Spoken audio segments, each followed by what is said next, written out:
1, 2, 3. 1, 2, 3. Cool. So, Testing. subframe came out of powder. RJ got that done.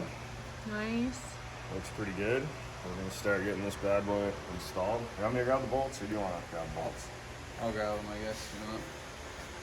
So we're gonna get this bad boy. You guys saw how easy this bike went together in terms of the swing arm and the front end. So let's see how the subframe goes.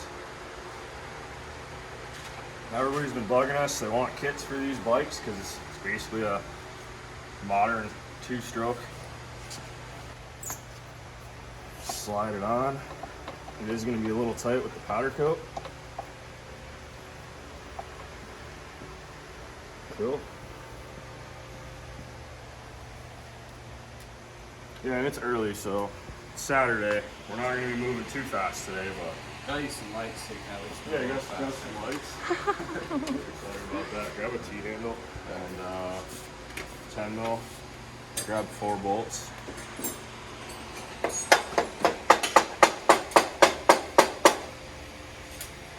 Cool. See how I got the hole lined up right here. KTM actually does tape off their frame so that the powder coat isn't rubbing too bad. So that is a nice feature. If you're building a Honda or any other brand and you do have powder coat on your frame, plus the powder coat on our part, it is going to be a little bit of a tight fit. Cool. Start with these.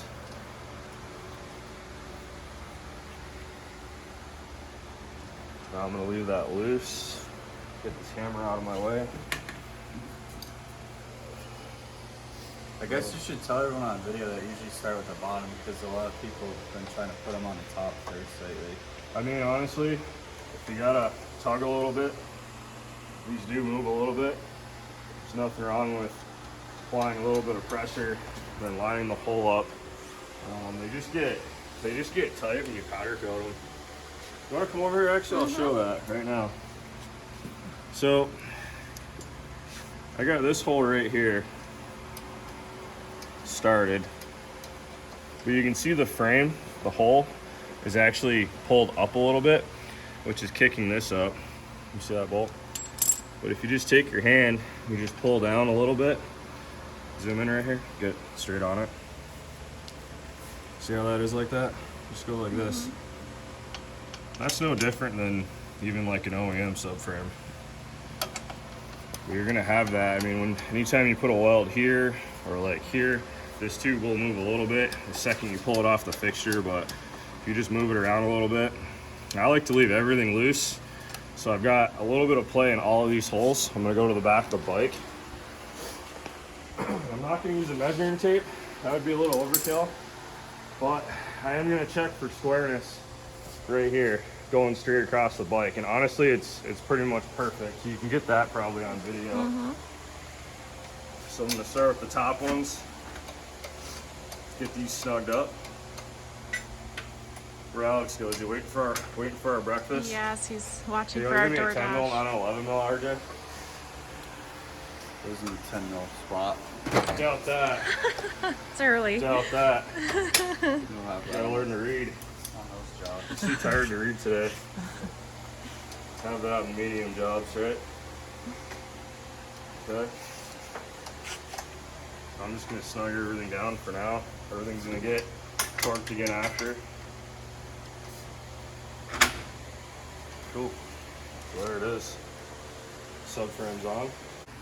So this exhaust. Now, anytime you're taking a dirt bike and you're converting it to a three-wheeler, this exhaust is always kicked way up because naturally that's how they are on a dirt bike. We always cut the mid-pipe to re-angle this down and basically make it work on the three-wheeler style subframe.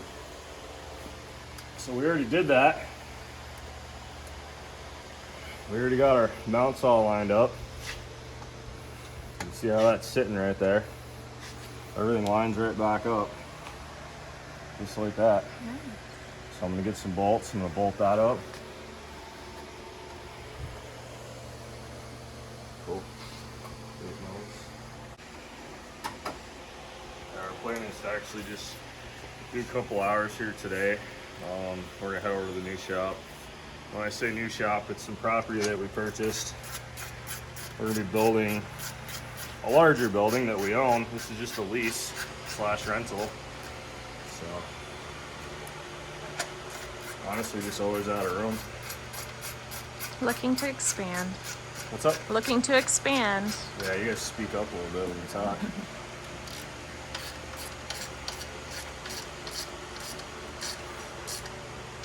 Don't be scared to talk on camera. No. I do it all day. I'm definitely not a professional camera talker guy. Hey, we got our breakfast. Bagels? Yay! Hell You can yeah. set them anywhere. Thanks, Cool. Alex. Exhaust is on. I like it. I like it a lot. Everything lines up real nice. You can see where it was re-welded. Basically, we took this, cut it right here, rotated this out and down, welded it back on, TIG weld of course, and made our own mounts. So this kit is going to be on our website at bbctrikes.com. We're not going to do the 450 or the 500 at the moment, but we are going to offer the full kit for the 300 two-stroke. I think this is going to be probably a bestseller just because, again, this is a modern two-stroke that's EFI with a counterbalancer. So pretty excited about these. Cool.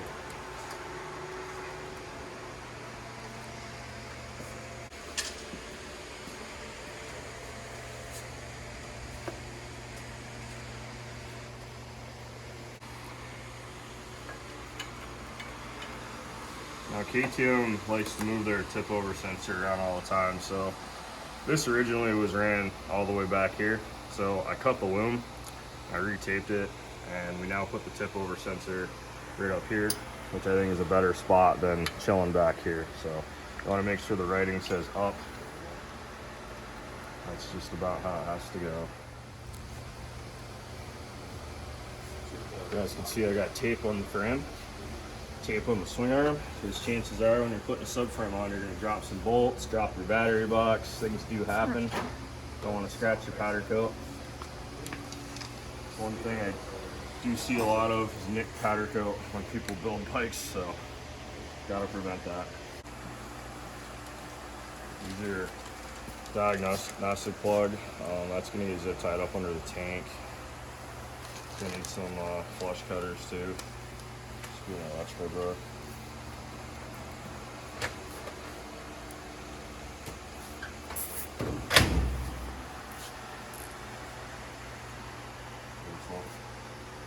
So you guys can see we left cutouts to zip tie the wires up. Oh, put a lot of thought into it.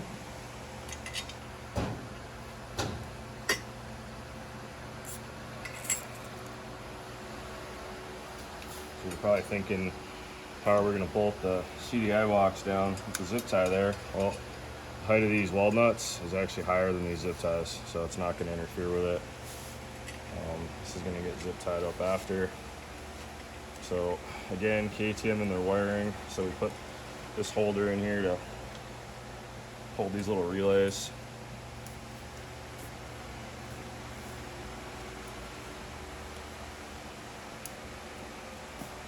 It's nothing worse than a bunch of stuff just bouncing around that's kind of messy, so tried our best to clean these up as much as possible.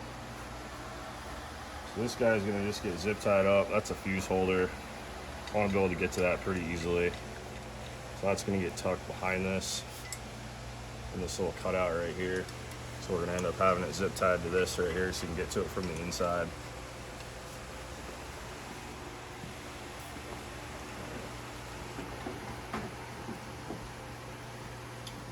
You're probably noticing, probably saw me take this off. So this is no longer gonna reach over to the battery. So we're gonna include a longer wire to go to the battery. We're also gonna include a new wire that's gonna get grounded from the battery to the engine cases. I don't like the ones that just loop back to the subframe just because of the powder coat and all those other things that are gonna give you a bad ground. So we're gonna go directly back to the engine cases.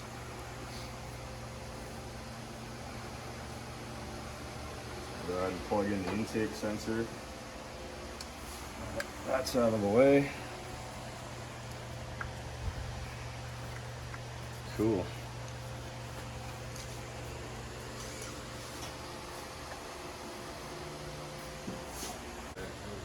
So there's no easy way to mount these CDI boxes / ECU. So that's gonna hang like that. So we're gonna tie into these two top holes right here. But I didn't want this thing to be weak and just putting all the pressure on these. So I made a plate. It's gonna just basically be a giant gusset for this, so there's no issues. This is gonna go up to the top here, like this, behind it. Alex, you wanna come through a bolt through here? This front hole right here. There we go. Should be able to tighten that. Okay, leave it loose. Throw another one through the back hole. Right there. Sick.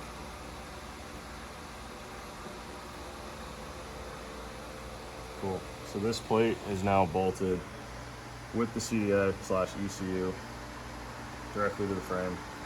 And I'm gonna go to the bottom here, and I'm just gonna put a shorter bolt, basically with a nut on the back side.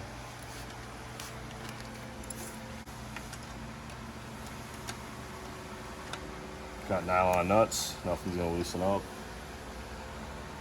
Okay. Take this up. Beautiful.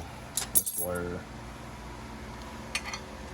it's gonna get tucked like that. Got room for another zip tie right there. Yeah, you guys can kind of see like how many wires KTM does have on their bikes, which it's not a big deal. It's just part of the build process.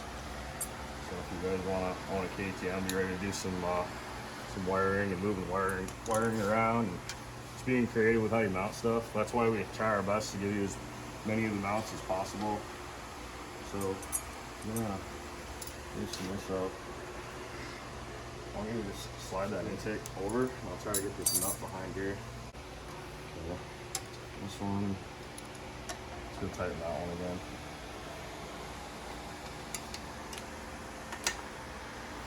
Okay. Cool. Put this back in. Beautiful. Okay.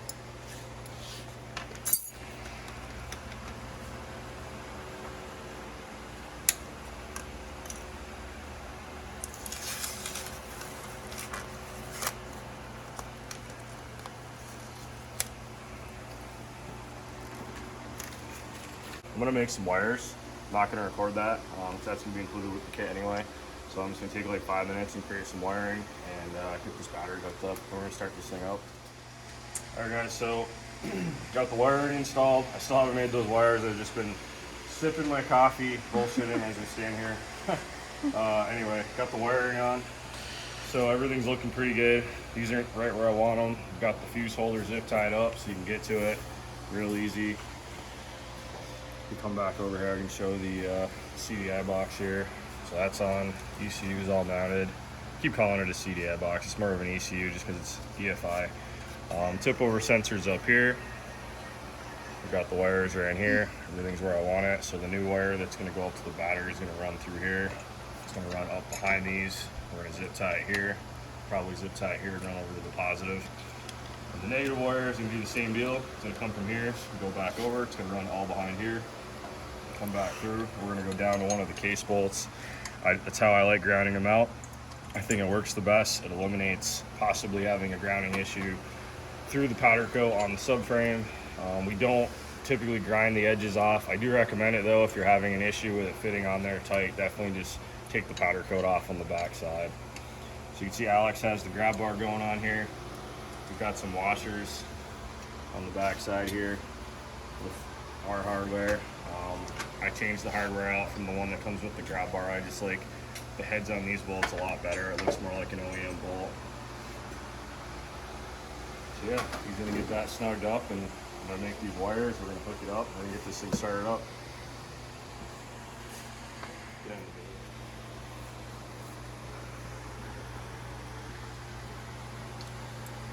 All right, so got the ground wire going to the engine case under here.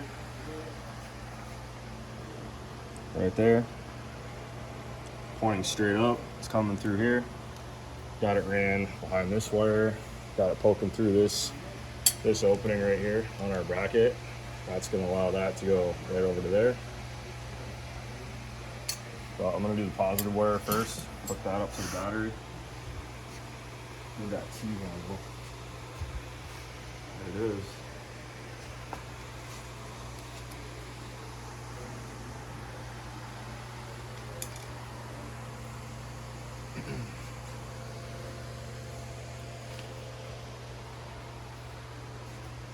It's very important. Make sure and take the rubber booties off your stock wire. Stick them back onto the new one. Don't want anything touching that.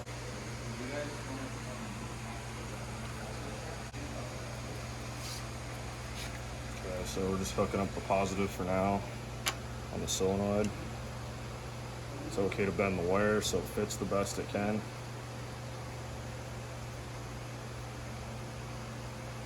Hold on to it and tighten it up. Run the boot over.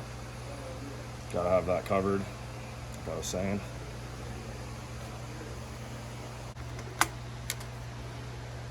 Now we're gonna put a piece of foam on this battery to keep it from bouncing around, and the strap's gonna hold it down so that won't be shaking when we finalize this. Okay, so that's tight. Cover back on there. Now we're gonna hook up the ground. I like to start it with a Phillips screwdriver and torque it with a socket so you're not stripping the bolts.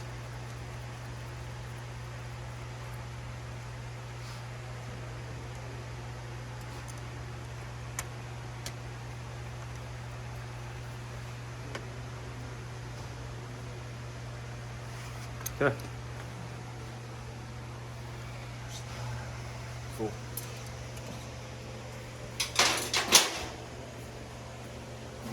Cool. Yeah, we can use. Alright guys, so got the wiring installed. Again, just a lot of talk about wiring today. Battery's hooked up. We're not putting the strap on yet because we've got to get the fenders on. We've got to do some trimming. These are going to be trimmed in the next video. So we're going to come in and get our back plastic fitted up, get this all trimmed up to go around the seat. I'll just do a walk around on this side again, just so you can see how everything's tidied up. So my goal is to keep this as clean as possible, include as many mounts as I can for the electrical. Obviously allow spots for the wires to run through. Everything looks pretty clean for what it is. You may be able to, let's see. Yeah, if you come through the back side here. So again, this fuse box is just zip tied up for now. I believe that's a taillight wire, and all these wires are just nicely zip tied up out of the way. Everything clears the intake. Again, the tip over sensor's up here. So let's see if it starts up.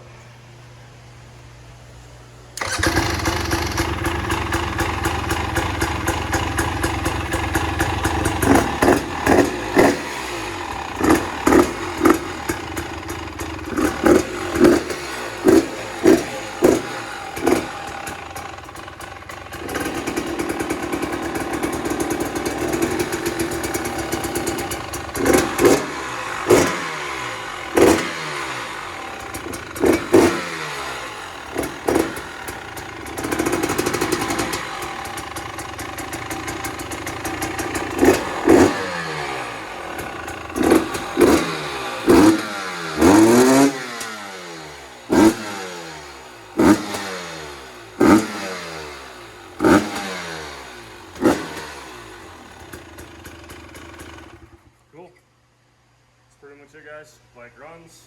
We're just gonna, again, in the next video, so stay tuned. We're gonna get the rear plastic on, get that all trimmed. We're gonna show you how we do that. It's real easy. A lot easier than the Hondas with the Yamaha plastic that we're running on here. That's pretty much it. So stay tuned for the next video. Appreciate you guys watching.